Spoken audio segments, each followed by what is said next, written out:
Maniacs, welcome back to the channel. Your local bedhead here. We are going to be diving into the new Halloween gameplay trailer that dropped from Gun Media. I'm excited as all hell. I'm always a fan of when these games drop. Am I a little bit worried? Of course I am, with Gun Media and what's happened in the past.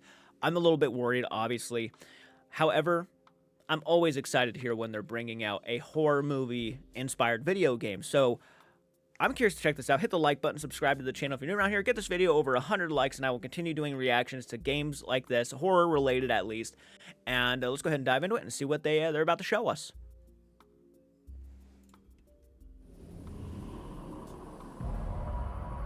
Okay, there he is. Rarely do teams get the incredible opportunity of exploring and creating a game around iconic horror legends like Michael Myers. In Halloween, players get to relive that fateful night in 1978 and step back into the town of Haddonfield, Illinois. All right. I'm Miles Dompierre from IllFonic, and today I'm thrilled to present an extended look at gameplay for Halloween. Getting back into that Friday the 13th game feels. With the help of Unreal Engine 5, we've been able to reconstruct the quiet town of Haddonfield in stunning detail. Remaining authentic to the 70s era aesthetics was essential to how we crafted our play spaces. When players navigate these environments, they'll be surrounded by decor that delightfully preserves a special moment in time. Throughout these locations, randomized townsfolk NPCs are living their lives, completely unaware of the danger lurking right outside their windows. These NPCs serve as the game's primary objectives. Stepping behind the mask of this infamous killer, Michael's goal is to find, stalk, and kill the residents of Haddonfield before Halloween night ends. Once you've honed in and stalked a target, it's time to choose the perfect moment to strike. Oh my god! Michael comes equipped with an array of unpredictable endowments, but the most powerful is Shape Jump. When in Shape Jump, Michael is invisible to the naked eye. This is our interpretation of Michael's inexplicable tendency to suddenly appear in completely unexpected places and catch victims off guard. That's crazy Players cool. can also choose from a broad range of compelling civilian hero characters that have witnessed the wrath of Michael and need to warn their neighbors before it's too late. Finding an active phone will allow you to call the police and attempt to convince them to send in help. Just remember, you may be able to knock him down, but you can't kill the boogeyman. Okay, so in this one you can't. We hope you've enjoyed this extended look at gameplay for Halloween. We've only scratched the surface of what's shaping up to be a truly special and murderous sandbox horror experience. And we can't wait for you all to join us in Haddonfield when Halloween launches on September 8th, 2026. September 8th, so a full year from now. So pretty much a full fucking year. Okay, so the Shape Jump thing, whatever it was called, was fucking dope. That's badass. I really gotta admit, I was genuinely impressed by that. Obviously, they're kind of copying, or not really copying, they're kind of giving the same concept as the whole teleport thing in Friday the 13th game with Jason. So this is really going to be more along the lines of that Friday the 13th game by far. I mean, it's basically the same essential thing, and the fact that you actually have to kill the entire town by the end of the night and then try to stop him before he can do that is actually a really cool concept. I'm sure he can kill you too, obviously. You have to kill everybody, and you have to kill people who are obviously playing with you. That is a really, really dope concept. I gotta be honest, I'm digging the hell out of that gameplay idea.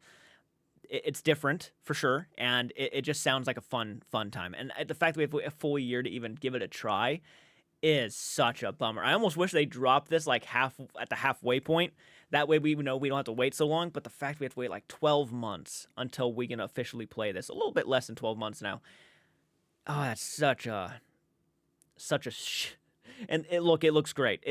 All the games Gun Media does they look great. They really know how to capture the essence of the movie very well.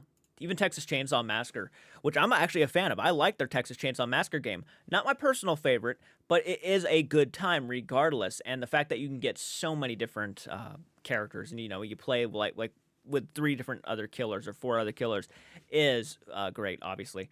And there's a lot to do. There's a lot you have to do to get out of the house, get off the property, and get away from Leatherface, the cook, or the hitchhiker. But this one it's going back to the simplicity, I think, and that's important. I want it to be simple. I want to be able to play this so much that I don't get burnt out on it. Unfortunately, I started getting burnt out on some of these games. Killer Clowns from Outer Space, I got a little bit burnt out on. which is sad because Killer Clowns is one of my favorite films of all time, and I do love playing it occasionally. But they just added too much, and when you add too much and you put too much into it, it becomes a little too much to want to do. But the simplicity of Friday the 13th is why I think a lot of people loved that game. It was simple, it was fun, it was exhilarating. This kind of feels like that, and I'm really hoping it is. And again, this whole jump thing. Unpredictable endowments, but the most powerful is Shape Jump. When in Shape Jump, Michael is The invisible. fact that you could be in front of them without them being like realizing it, you can stand there and stalk them, which is the point of Michael Myers. He's a stalker. Jason, you teleport, you're on the ground, you're already chasing them. You have to go right away. But with this, you can actually stalk them. And I think that is just intense. Hopefully, it's not too OP to the point where you're just killing people from left and right. I feel like that would be a problem if you can't even like fight against Myers and at all, or at least make it to where it's gonna take him a few to kill you, maybe like 2 stabs. Like, so you stab them once and they live, but you stab them again, they die, kind of thing, and make them a little bit. If Michael's too OP, it's going to be difficult, and nobody's going to want to play against it because it's just you can't win. So I hope he's not too OP, but this is really cool. Maybe it's Shattered. You can stalk for a certain amount of time, and then you have to find somewhere. You can't kill them while you're in this. If that's the case, if you can't kill them while you're in this mode, that's fine.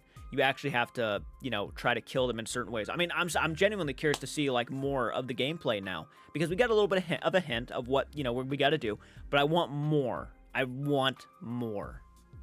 The shape jump thing is badass. All right, guys, that was the gameplay trailer for Halloween. What did you think of it? Are you excited? Are you bummed out that you have to wait for over a year? Or are you kind of okay with that because they might be adding some things in the meantime, which, you want the game to be perfect. I get it. You want a perfect Halloween game. After this, maybe we get Nightmare on Elm Street. I mean, all of their games have been successful. It wouldn't surprise me if they have not tried to get that done.